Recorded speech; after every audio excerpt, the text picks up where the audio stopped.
వాక్యమే నన్ను బ్రతికించెను, బాధలలో నెమ్మదినిచ్చెను. అనుదిన ఆత్మీయమన్న కార్యక్రమానికి మీ అందరినీ ప్రేమపూర్వకంగా ఆహ్వానిస్తున్నాం. ఈ దినము ఆంధ్ర క్రైస్తవ కీర్తనల పుస్తకం నుంచి 388వ పాట పాడుకుందాం. విశ్వాసముతో వేడెడి వారికి విశ్వమంతయును వీల్పడును, శాశ్వత రాజాధీశ్వరుడాడ్యుడు శాశ్వత మగుని శాసనమిచ్చెను. విశ్వాసముతో వేడెడి వారికి విశ్వమంతయును వీల్పడును. బిడ్డలు తండ్రుల వేడగనన్నము,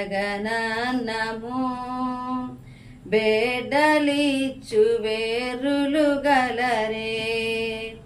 దొడ్డ తండ్రి నిలదోడ్పాటడిగిన, నడ్డు లేక విమలాత్మను సంగును. విశ్వాసముతో వేడెడి వారికి విశ్వమంతయును వీల్పడును. నమ్మకమున జెడు నరులను గానము, నమ్మక చెడుదురు నరులయ్యో. ఇమ్మహి సకల శుభములు గలుగును, సమ్మతి వెతకగ శాశ్వత రాజ్యము. విశ్వాసముతో వేడెడి వారికి విశ్వమంతయును వీల్పడును. శాశ్వత రాజ్యాధీశ్వరుడాడ్యుడు శాశ్వత మగుని శాసనమిచ్చెను. విశ్వాసముతో వేడెడి వారికి విశ్వమంతయును వీల్పడును. క్రీస్తునందు ప్రియమైన దేవుని బిడ్డలారా, అనుదిన ఆత్మీయమన్న కార్యక్రమానికి మిమ్మల్ని అందరినీ ప్రేమపూర్వకంగా ఆహ్వానిస్తూ ఉన్నాను.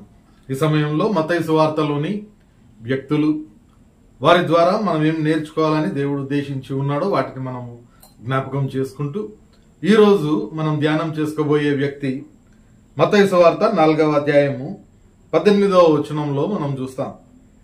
యేసు గలిలయ సముద్ర తీరమున నడుచుచుండగా పేతురు అనబడిన సీమోను, అతని సహోదరుడైన అంద్రేయ అను ఇద్దరు సహోదరులను సముద్రంలో వలవేయుట చూచెను. వారు జాలరులు. ప్రియమైన దేవుని బిడ్డలారా, ఈరోజు చదువుకున్న ఈ వాక్యంలో ఇద్దరున్నారు, పేతురు అలాగే అంద్రేయ అనే వ్యక్తులను మనం చూస్తాం. అయితే మనం మొదట పేతురును గురించి ధ్యానం చేసుకోవడానికి ప్రయత్నం చేద్దాం. ఈ పేతురు అనే మాటకు బండ అని అర్థం. ఆయన పేరు సీమోన్ అయితే యేసు ఆయనను పిలుచుకొని ఆయనను పేతురు అని పిలుస్తూ ఉన్నాడు. పేతురుగా ఆయనను మార్చినట్లుగా పరిశుద్ధ గ్రంథంలో మనం చూస్తాం.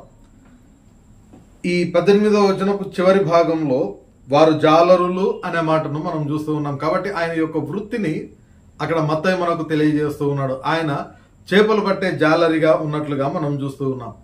అంతేకాకుండా అపోస్తలుల కార్యముల గ్రంథము 4వ అధ్యాయంలో మనం చూస్తే 13వ వచనంలో వారు పేతురు యోహానుల ధైర్యమును చూచినప్పుడు వారు విద్య లేని పామరులని గ్రహించి ఆశ్చర్యపడిరి అనే మాటను మనం చూస్తూ ఉన్నాం. అంటే ఆయనకు ఏమాత్రం కూడా విద్య అనేది లేదు. ఆయన ఒక పామరుడిగా మనం చూస్తూ ఉన్నాం, ఒక జాలరి. అంతేకాకుండా ఆయన విద్య లేని పామరుడు అయినప్పటికీ యేసుక్రీస్తు ఆయనను తన పరిచర్య కొరకు పిలుచుకున్న సమయంలో ఆయనకు యేసుక్రీస్తు చెప్పిన మాట, నేను మిమ్మును మనుషులను పట్టే జాలరులనుగా చేస్తాను అనే మాట యేసుక్రీస్తు చెప్పినట్లుగా 4వ అధ్యాయం మత్తయి సువార్త 19వ వచనంలో మనం చూస్తాం.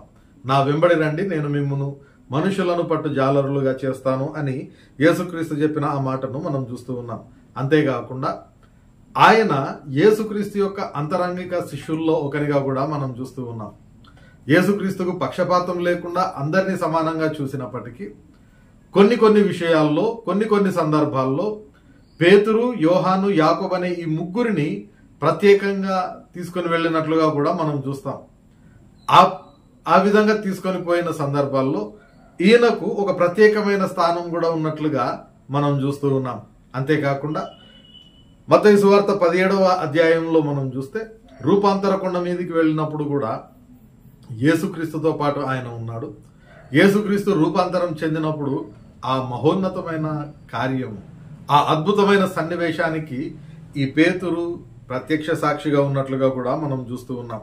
అంత మాత్రమే కాకుండా మత్తయి సువార్త 16వ అధ్యాయంలో మనం చూస్తే 18 నుండి 19 వచనాలలో యేసుక్రీస్తు ఆయనతో మాట్లాడుతూ చెప్పిన ఆ మాటల్లో మనం చూస్తే, మరియు నీవు పేతురువు, ఈ బండ మీద నా సంఘమును కట్టుదును, పాతాళలోక ద్వారములు దాని ఎదుట నిలువనేరవని నేను నీతో చెప్పుచున్నాను.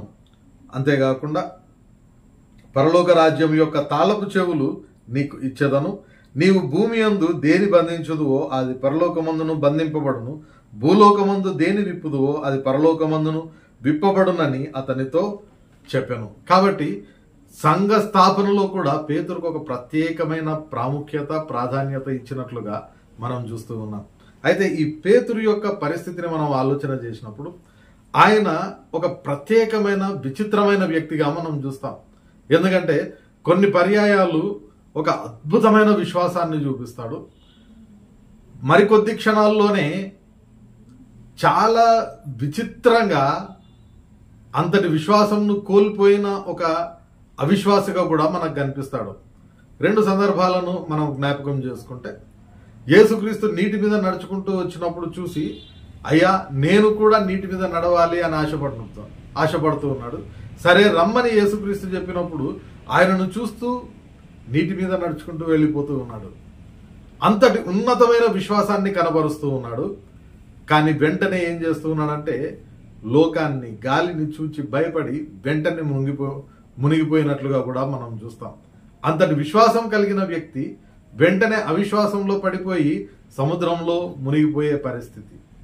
అంత మాత్రమే కాకుండా మరొక సందర్భంలో కూడా మనం జ్ఞాపకం చేసుకుంటే, జనమందరూ నా గురించి ఏమనుకుంటున్నారు అని యేసుక్రీస్తు అడుగుతూ ఉన్నప్పుడు ఒక్కొక్కరు ఒక్కొక్క రకమైన సమాధానం చెప్తూ ఉన్నారు.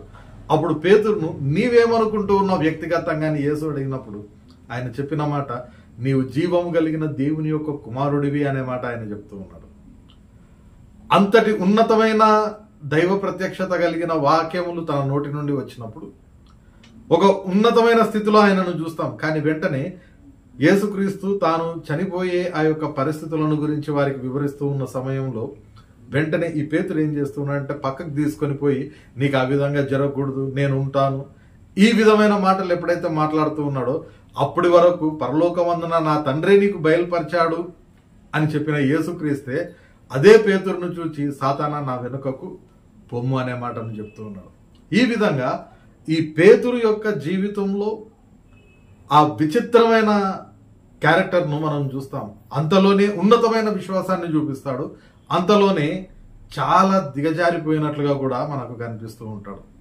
శారీరకమైన బలహీనతలు మన వల్లనే ఉన్నాయి. ఎందుకంటే ఆయన ప్రార్థన చేయడానికి వెళ్తూ ఉన్నప్పుడు ఈయనను కూడా తీసుకుని వెళ్ళి మెలకువగా ఉండి ప్రార్థన చేయమని చెప్పేసరికి ఆయన ఏం చేస్తున్నాడంటే యేసుక్రీస్తు తిరిగి వచ్చి చూసేసరికి నిద్రపోతూ ఉన్న సందర్భాన్ని మనం చూస్తాం. అంతేకాకుండా లోకరీతిగా జనానికి భయపడిన సందర్భాన్ని కూడా మనం చూస్తాం.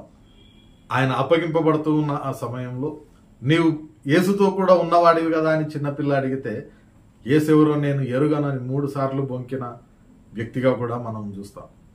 అయితే శారీరకంగా లోకరీతిగా అటువంటి భయస్థుడిగా ఉన్నప్పటికీ దేవుడు ఆయనను పిలుచుకున్న విధానము, ఆయన ఎప్పుడైతే క్రీస్తు యొక్క పునరుద్ధానాన్ని ఖచ్చితంగా రుచి చూస్తూ ఉన్నాడో వెంటనే ఎంతటి ధైర్యంగా ఆయన ఉంటూ ఉన్నాడు అనంటే, ఈ అపోస్తలుల కార్యముల గ్రంథము 4వ అధ్యాయంలో మనం చూస్తాం. అక్కడ వారి యొక్క బోధకు అనేక మంది దేవుని వైపుకు తిరుగుతూ ఉన్నారు అని చూచి ఆ ఆలయపు అధికారులు, పెద్దలు అందరూ వచ్చి వీరికి వార్నింగ్ ఇస్తున్నారు, మీరు ఏమాత్రం కూడా బోధ చేయడానికి వీల్లేదు అని వాళ్ళను హెచ్చరించినట్లుగా మనం చూస్తాం. అయితే అంతకుముందు చిన్న పిల్ల దగ్గరే ఆయన ఎవరో నేను ఎరగనని భయపడిన వ్యక్తి ఇక్కడ మాత్రము 20వ వచనంలో మనం చూస్తాం కదా, అపోస్తలుల కార్యముల గ్రంథం 4వ అధ్యాయంలో, మేము కన్నవాటిని విన్నవాటిని చెప్పక ఉండలేము అని వారికి ఉత్తరం ఇచ్చిరి. 19లో, అందుకు పేతురు యోహానును వారిని చూచి, దేవుని మాట వినుట కంటే మీ మాట వినుట దేవుని దృష్టికి న్యాయమా, మీరే చెప్పుడి అని అంటా ఉన్నాడు. కాబట్టి ఒక ఉన్నతమైన విశ్వాసపు స్థితిలో పునరుద్ధానాన్ని చూసిన తర్వాత పేతురును మనం చూస్తూ ఉన్నాం. అంతేకాకుండా ఏదైతే దేవుడు వాగ్దానం చేస్తూ ఉన్నాడో, మనుషులను పట్టే జాలరులుగా నేను మిమ్మల్ని చేస్తాననే మాట చెప్తూ ఉన్నాడో, అది అక్షరాల నెరవేరినట్లు ఇదే 4వ అధ్యాయంలో మనం చూస్తూ ఉన్నాం. ఎందుకంటే ఆయన చెప్పిన ఒకే ఒక్క ప్రసంగం ద్వారా దాదాపుగా 3000 మంది క్రీస్తును అంగీకరించిన సందర్భాన్ని కూడా మనం అక్కడ చూస్తూ ఉన్నాం. కాబట్టి యేసుక్రీస్తు ఏదైతే ఆయనకు చెప్తూ ఉన్నాడో అది అక్షరాల ఆయన జీవితంలో నెరవేరింది. ఆయన ప్రసంగం చేస్తే 1000 మంది మారిపోయినట్లుగా పరిశుద్ధ గ్రంథంలో మనం చూస్తూ ఉన్నాం. కాబట్టి ఇటువంటి ప్రత్యేకమైన పేతురు అనే వ్యక్తిని గురించి ఇది మొదలుకొని కొన్ని దినాలు ఆయనలోని ప్రాముఖ్యమైన లక్షణాలను మనము ధ్యానం చేసుకోవడానికి, రేపటి నుండి ధ్యానం చేసుకోవడానికి ప్రయత్నం చేద్దాం. పరిశుద్ధాత్మ దేవుడు సహాయం దయచేయునుగాక. ప్రార్థన చేసుకుందాం.